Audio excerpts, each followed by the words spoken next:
twice again today. I got the time, so why the hell not? It's my therapy time. I get to talk about what's what's going on in my head.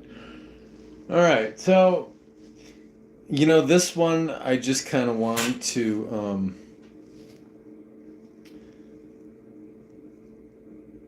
I don't know. Every video I make, I want to kind of give people some reassurance that like it's not all horrible as it looks, and it's not. And that's the thing is like 2020. I've ever seen Enter the Dragon with Bruce Lee, but I've used this as an example before. Back when the whole scamdemic, pandemic started, and he goes into the Hall of Mirrors, and the enemy deliberately has Bruce Lee's character pursue him into the Hall of Mirrors. And, so Bruce Lee sees himself all around him in these mirrors, but then when the enemy kind of comes out, pokes his head out from around a corner, and he's got this claw on, and he goes to gouge him with it, he'll pop out momentarily, and then he'll see the enemy that he's trying to defeat in all the mirrors too. And he can't figure out which one is the real him, and that's a potentially terrifying situation.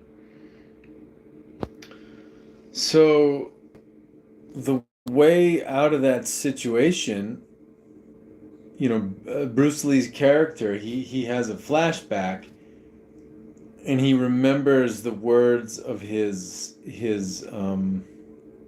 God, those are my words, his Sifu, his teacher at the Shaolin Temple. And basically the premise of that movie is, Bruce Lee's like a monk at the Shaolin Temple. He's getting advanced in his training, and he has, newer trainees to train under him, and he still is master. And he basically gets sent on a mission to this like drug lord's island to bring him down. And before he leaves, the master says, all the enemy has is illusion. Destroy the illusion and you will destroy your enemy. It's like, it's that simple. So you go through the whole movie, and then it comes down to the boss fight.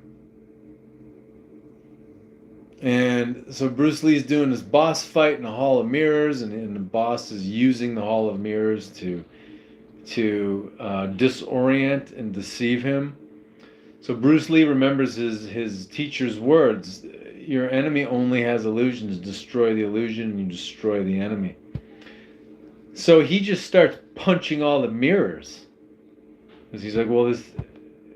He said, "I'll be able to see him clear as day if I just destroy all these mirrors, and he doesn't have all these optical illusions to hide behind, right?" So yeah, so the House of Mirrors, the Hall of Mirrors, was a big optical illusion. Well, we've been dealing with optical illusions since the advent of the motion picture era. And eventually they brought in the auditory illusion. So basically, you watch a TV show, you watch a movie, you get emotionally involved as if it's really happening. But it's a bunch of players. It's a bunch of actors acting out some scripted drama that's not really happening, but it's so convincing it looks like it's happening. That's the 2020s in a nutshell. I've been telling people for a long time. That's the 2020s in a nutshell. You are going to get bombarded with with a plethora of all kinds of scary hypothetical situations. It's going to look like a fucking nightmare. They're selling you the end of the world, okay?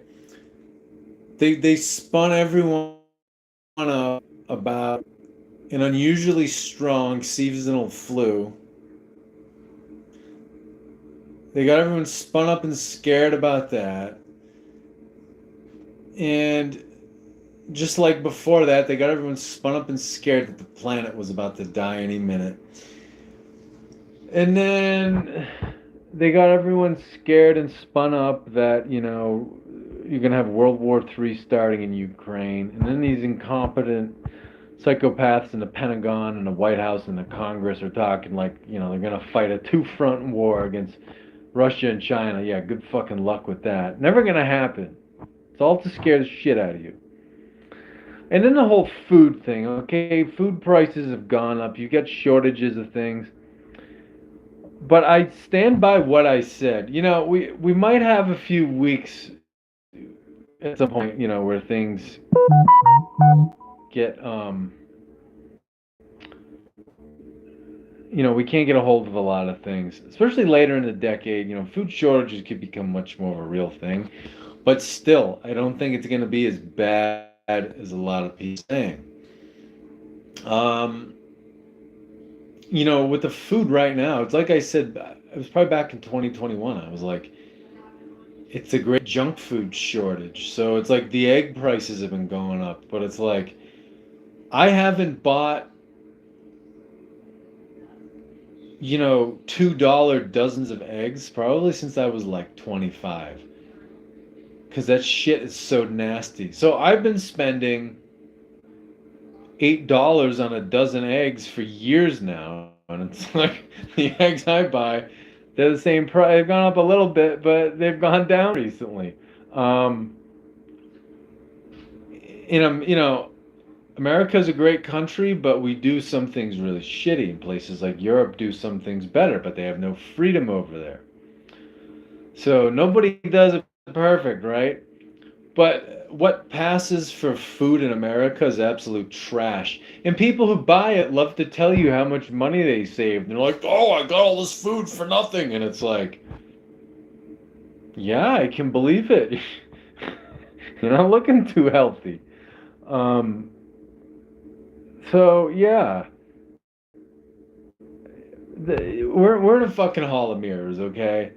Now, but we gravitate towards panic and sensationalism. We have a collective panic addiction. Well, why is this? Well, the biblical Abrahamic religions have a lot to do with this. So, especially Islam, Christianity, they've been getting us all wound up and scared about going to hell, which, you know, Pope John Paul admitted some 15 years ago before he died that the church made up hell in order to frighten and manipulate people. But then you get, especially the newfangled Protestant evangelical denominations in America, and they're like, "Oh, well, that's just Pope John Paul being tricked being possessed by the devil, telling you that hell isn't real."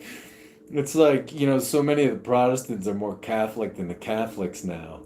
Um, but people are addicted to panic and sensationalism. And then the whole rapture thing, the revelation, the so-called revelation of Saint John and the rapture. It's a bastardized version of the Ragnarok, which is from Germanic mythology about how one cycle of time ends and another begins. One world ends and another begins. The world never fucking ends. But you've got these conspiracy experts who are, created by CIA telling people, oh, well, the La Palma volcano is going to kick off the raft, it's going to turn a third of the ocean into blood because of all the iron in the mountain. And it's like, Jesus Christ. We're addicted to this stuff. And the reason is, it's much easier to go through a rapture, an Armageddon, starvation, food system collapse, World War III, FEMA camps, space alien invasion war. All that shit is easier than dealing with your fucking feelings. Nobody wants to deal with their feelings. That's why they sell lottery tickets, alcohol, junk food, cigarettes, chewing tobacco on every street corner. That's why the internet's flooded with free pornography. That's why people love drugs, cocaine, marijuana, opioids. That's why the push for marijuana is getting is advancing more and more because reality as we know it is collapsing. The whole Cold War convenience world is collapsing, and people don't want to deal with it. People don't want to deal with their feelings. But that in this world takes the biggest balls is to deal with your own feelings. It's like it takes more balls than, fucking combat bravery and all that shit. It's like,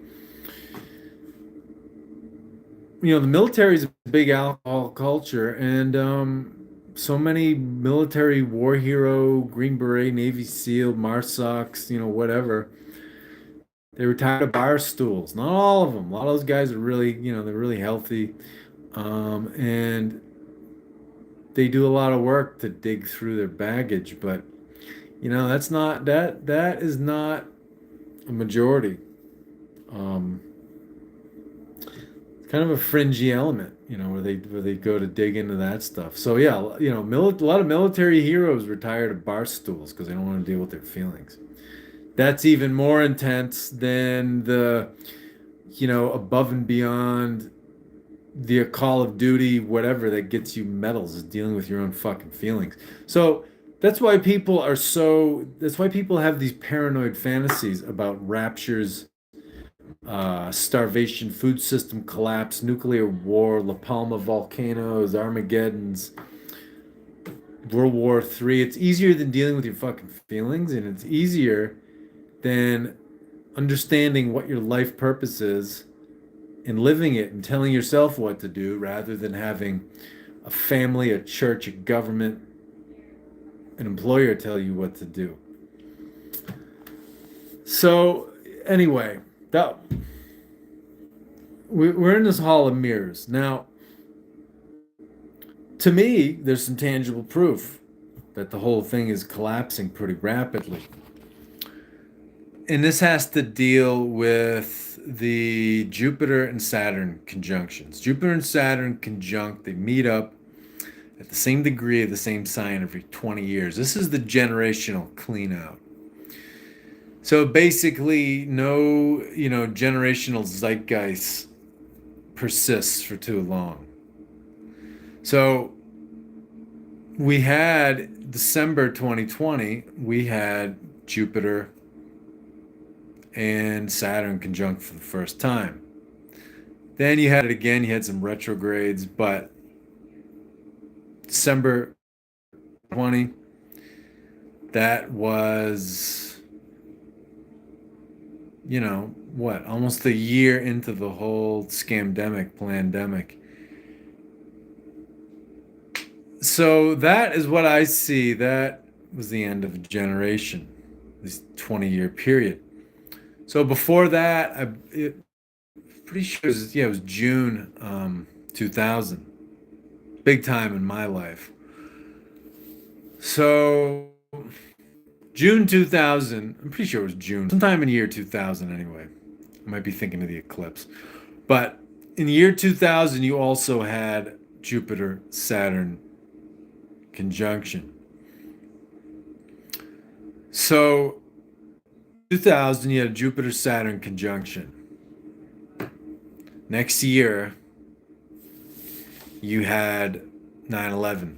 Now, 9/11, it was, broadcast on television live. It was deeply scarring for the world to see that. It turned the world upside down. We already lived in a reality that was artificial in many ways. It brought us even deeper into that and into all kinds of paranoia. And we were encouraged to think that, your neighbor could be a terrorist. Anybody could be a terrorist, see something, say something. So it gave rise to a snitch state, police state with a snitch state. A snitch state is when the people get involved in the police state and they tattletale on each other, they inform on each other. So you had that whole thing, and then, right after it, you had the Patriot Act, and then you had a bunch of unnecessary invasions of countries that were big money laundering scams because warfare is so profitable. So we had that whole thing. And then you had a big, the woke back in '01, '02, '03. The woke were the neocons. So neoconservatives, they're basically militaristic Democrats. They're not, they weren't classic definition Republicans, and they really weren't conservatives. Um, they were called conservatives because they were militaristic imperialists. That's why they called themselves that. And they were big government militaristic imperialists. So they had nothing to do with small government, fiscal responsibility, anything like that. They just wanted to swell the military empire as quickly as possible. So you had that. So the woke were, well, the woke are warmongers, but they identified with mostly Republicans. So it started ramping up, and the whole thing by about it was tumultuous until what? You know, George Jr.'s second presidency. It kind of stabilized. People in the peace movement started forgetting about the whole thing, and they were like, "Ah, well, how well," and they forgot all about the war in Iraq. But then, Barry Soetoro, aka Barack Obama, was able to get elected on promises of ending the wars in Iraq and Afghanistan, which of course he never did, which none of them really ever do. And and then the thing really started to collapse. Um, I think I'm not convinced that that the Donald Trump phenomenon was some organic, spontaneous thing that happened because he was a lifelong Democrat almost until he went to run for president. But what he did at the very least was he destroyed the quality of television that the baby boom and a lot of younger people, but primarily the baby boom, were used to. So television is a god. It's been a god since, the 1950s, late 1940s. People, the vast majority of the population sincerely believe that everything they need to know comes from the television. And it tells them the truth because they're so important. Their parents fought in World War II. They own a house. They've worked every day for decades, that kind of shit. So Trumpy changed the whole nature of television, and it really like fried people's brains. And I think it really started drawing the period of time that began in 2000 to a close. Um, and I think that the fact that he was president when the Afghanistan withdrawal plans were made was very sick of an era coming to an end. And so then again, December 2020, you had that Jupiter and Saturn come together. And it's interesting too because before that period, one really telling thing was that in mass media, George Bush Jr. went from being, Satan in the eyes of the left to being just a nice, goofy old guy. And if you look it up on YouTube, he was on the Ellen DeGeneres show and they were having a good old time. And, Ellen is like, shows photos of her, sitting in a skybox watching a professional football game in Bush Jr.'s skybox, and they're sitting together, and all these nitwits were fawning on social media saying, "Seeing the picture of these two people together restores my hope in America." Some super left person who wanted George Bush Jr. to go to the guillotine 15 years before. So a great example of how people have no attention span, especially people who watch television. So seeing George Bush going from like Satan incarnated on Earth to just this nice goofy guy that hangs out with Ellen. He's okay because he's a lesbian, and since she's a lesbian, he's being nice to her. He's a good guy. Don't worry about anything else. So seeing his portrayal change, that's the end of an era. But the in 2020, for that whole year, really the whole scamdemic response was piggybacking on the whole 9/11 zeitgeist, um, and just that whole mentality. So it was like in both cases, it's like love bombs. Cults use love bombs to hook people. Love bombs combined with sensationalism and this whole thing about we're going to protect you. So it was like bookends, okay?